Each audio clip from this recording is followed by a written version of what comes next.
Hi, my name's Gregory Jameson with Federal Retirement Experts. We work with federal employees nationwide. One question we hear a lot from our clients is, when can I retire and get my full benefits? That's the million-dollar question, right? Here are some rules that need to be met first.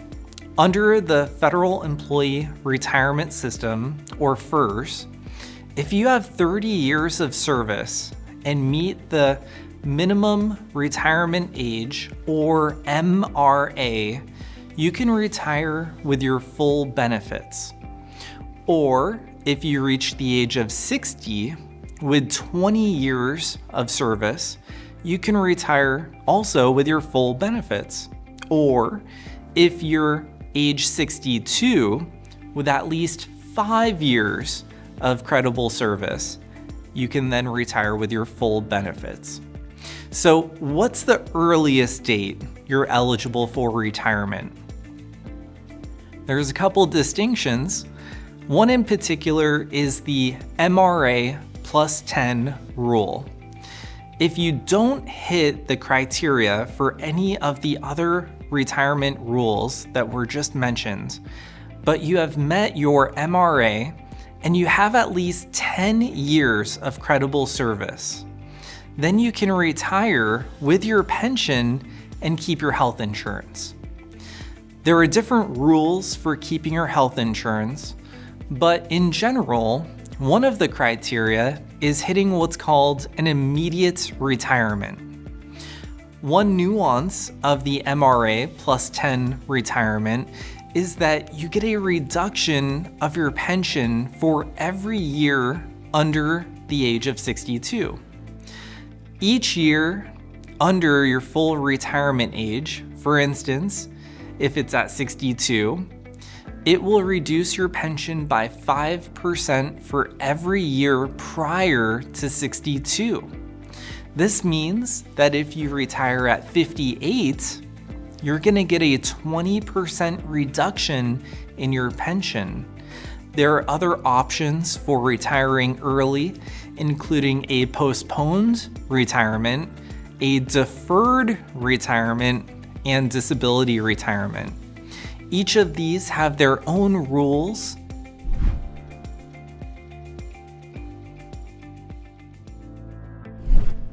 One of the questions we hear a lot from our clients is, what retirement categories are there and which one do I fall into? Besides the standard retirement option, there's also a special retirement for those in specific federal roles. It's essential to know which category you fall into because it can change the rules for how and when you can retire. For those in special roles like law enforcement, air traffic controllers, or firefighters, the rules are a bit different. At age 50 with 20 years of service, or any age with 25 years of service, you can retire with full benefits. Remember, these special positions often come with mandatory retirement ages, but they also have their own perks and challenges. For example, we may be young at retirement and may feel the need to continue work elsewhere. Not understanding your benefits, such as the FERS supplement, can be costly due to income limit rules. We help federal employees understand their options to maximize their overall benefits.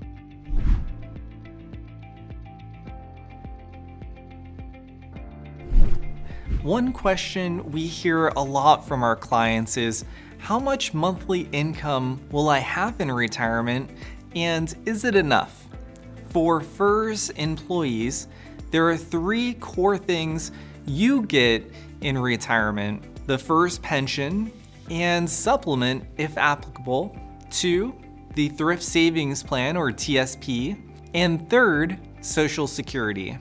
Knowing when you're eligible to retire helps you plan when you'll start receiving these benefits. For FERS Special Retirement Supplement, it's an annuity benefit for eligible federal employees who retire early. It bridges the gap between when you retire, and when you can draw Social Security. However, be cautious if you plan to work after retirement because earning too much can reduce your FERS supplement. The supplement is based on an earnings test that mirrors Social Security's earnings test. Social Security benefits begin at age 62, but you can defer them until age 70 to receive a higher payout. Deciding when to start these benefits is a big part of your retirement strategy. Once you've nailed down your retirement date, start crunching the numbers and ask yourself the following key income questions. How much monthly income will I have from the FERS pension at retirement? What will my TSP balance be at that time? How much Social Security income will I receive at retirement?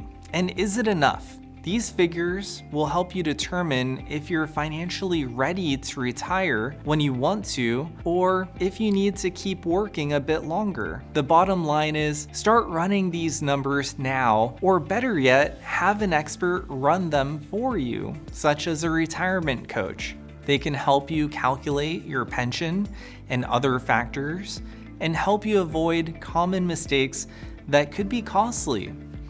Many people miscalculate by forgetting to factor in expenses such as health insurance, taxes, life insurance, survivor benefits.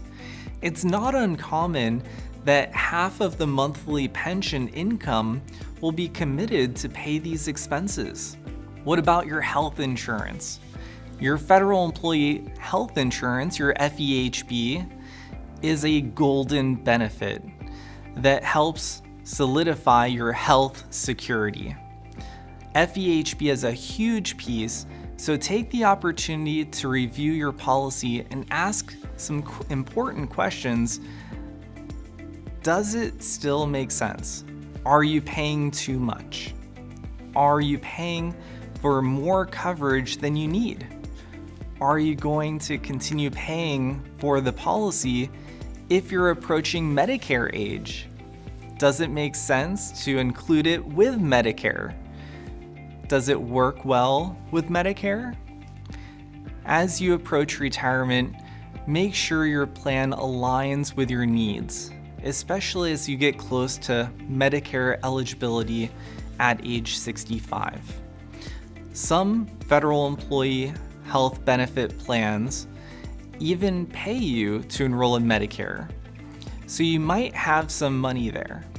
And some coverage is better with Medicare. What about long-term care? The federal employee can take long-term care through the government, which might be worth considering if you're thinking that you may need it. However, it may not make sense for everyone to have it. Ask yourself a few questions. Do I need it? What's my plan for long-term care if I don't have it? And does it fit into my budget? Have a plan in place to protect your assets so an unforeseen health issue doesn't drain all of your retirement funds.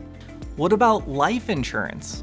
Life insurance can play a significant role in your retirement planning.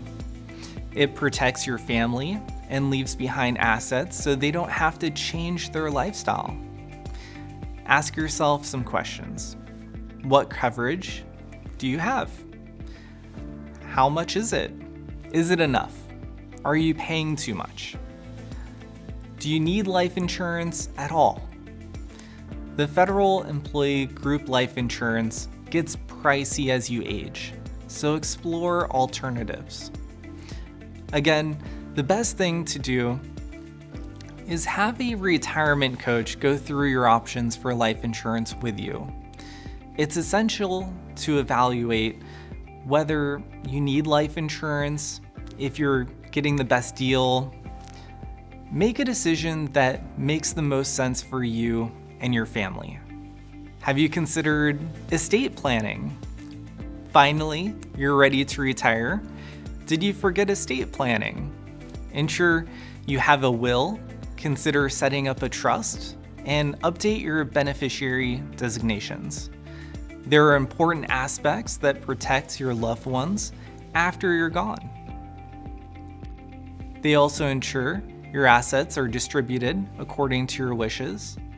A will describes how you would like your property and other assets to be distributed after your death, whereas a trust can help structure to specify how and when the assets are passed to your beneficiaries. Trusts can also help beneficiaries quickly access your assets since trusts usually avoid probate. Wrapping up, there's a lot to think about as you approach retirement. The key is to be prepared and tackle it one step at a time. Understand when you can retire, how much income you'll have, and how your benefits fit into the big picture. And remember, getting help from a retirement coach can make all of the difference. They can guide you through the details and help you avoid costly mistakes. You want to be confident in your retirement decisions. It only happens when you start figuring out all these pieces. Remember, be prepared and just take it one step at a time. We help federal employees understand their options to maximize their overall benefits. Please click the link below to get started with a retirement coach today.